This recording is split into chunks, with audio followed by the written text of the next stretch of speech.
This is real money. $100 trillion. Sounds like you could buy anything, right? A mansion? A private island? In 2008, this couldn't buy you a loaf of bread. And here's the crazy part. This has happened over and over again. Throughout all of human history, every single paper currency has eventually failed. Every single one. The average lifespan of a currency, 27 years. The dollar you're holding right now, it's been around for about 50 years in its current form, which means the clock is ticking. So why does this keep happening? And more importantly, could it happen to us? Let's rewind 2,000 years. Ancient Rome, the most powerful empire on Earth. The Romans had something brilliant, a silver coin called the denarius. This coin was almost pure silver. You could hold it, feel its weight, know exactly what it was worth. But then, Rome had a problem. Wars were expensive, really expensive, and Rome was running out of money. So the emperors came up with what seemed like a clever solution. They took their silver coins and melted them down. Then they added cheap copper. Then they stamped them back into coins that looked exactly the same. Think of it like this. Imagine you have a glass of pure orange juice. Now you add water, then more water, then more. It still looks like orange juice, but the first coins were 95% silver. 50 years later, 50% silver. 100 years after that, just 5%. And here's what happened next. People weren't stupid.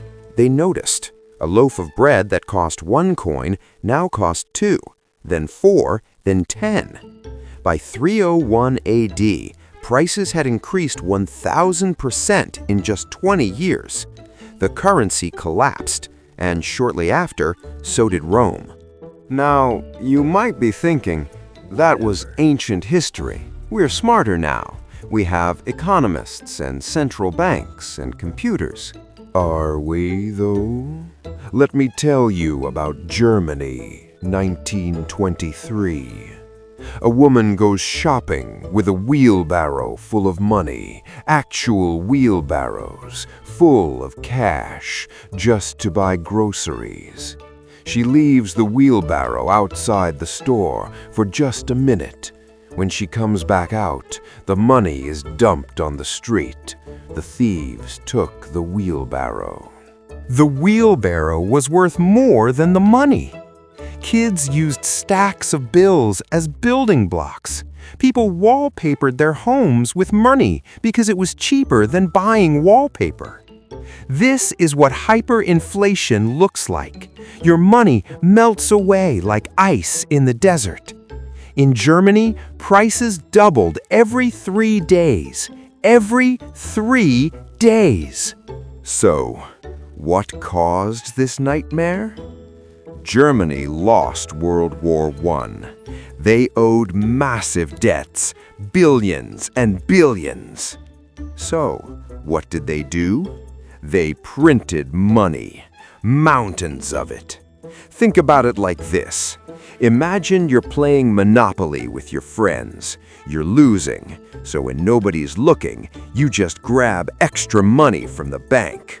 Problem solved, right?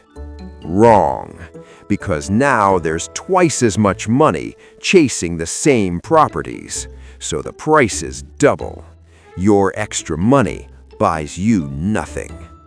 Germany printed so much money they had to use 30 paper mills and 150 printing companies running 24 hours a day. People's life savings became worthless overnight. Retirement funds evaporated. The middle class disappeared. And you know what came after this economic collapse? Desperate people make desperate choices. But surely we learned our lesson, right? Let me show you what's happened just in the last 50 years. Argentina, their currency has collapsed 7 times, 7 different currencies. Hungary, 1946, they hold the record. Prices doubled every 15 hours. They printed a bill for 100 quintillion pengos. That's a 1 with 20 zeros. Here's where it gets interesting. Zimbabwe, 2008. Remember that trillion-dollar bill from the beginning? Imagine being a teacher. You get paid on Friday.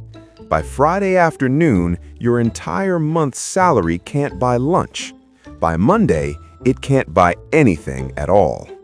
At its worst, Zimbabwe's inflation hit 89.7 sextillion% per month. Eventually, they just gave up and abandoned their currency completely.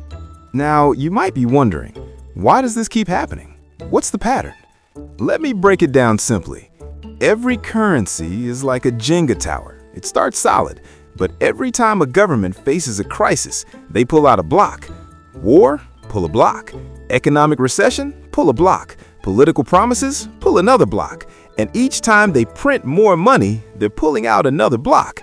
The tower stays up for a while, but every single currency has the same weakness. It's not backed by anything real. That Roman coin, at least it was silver. You could melt it down and it had value. This, it's paper. Or actually, it's not even paper anymore. It's mostly just numbers in a computer. The only reason it has value is because we all agree it has value. It's the ultimate collective illusion. So here's the question nobody wants to ask. Could this happen to the dollar? To the euro? To your money? Let's look at what happened recently. 2020, the pandemic hits. Governments around the world face a choice. Let the economy collapse or print money. They chose to print. A lot. The US printed more than 20% of all dollars in existence in just 1 year. Think about that. 20% of all dollars ever created printed in 12 months. And what happened next? Inflation, the highest in 40 years. Your dollar buys less. The rent goes up. Food costs more. Gas costs more. But here's the tricky part. There are two ways currencies die. The dramatic way, hyperinflation, Zimbabwe style, wheelbarrows of cash, and the slow way, like a frog in water that heats up so slowly it doesn't jump out until it's too late.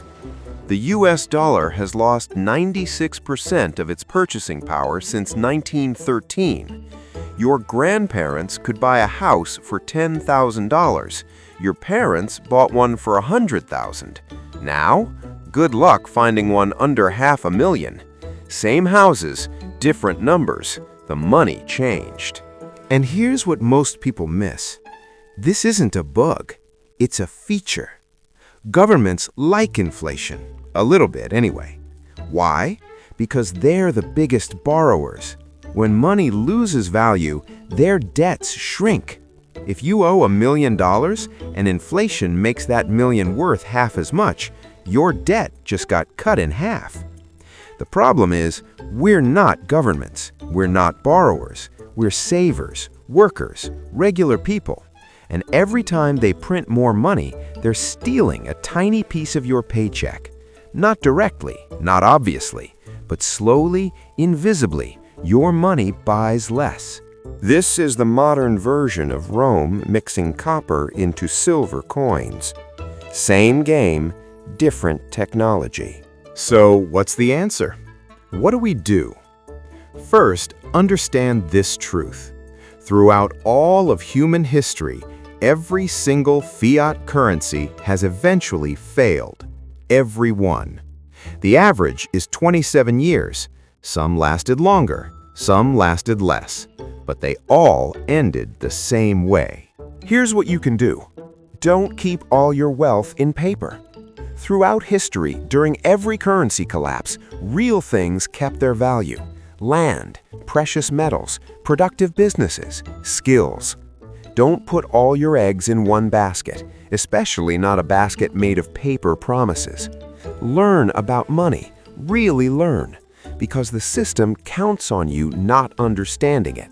And most importantly, remember that money is just a tool, not real wealth.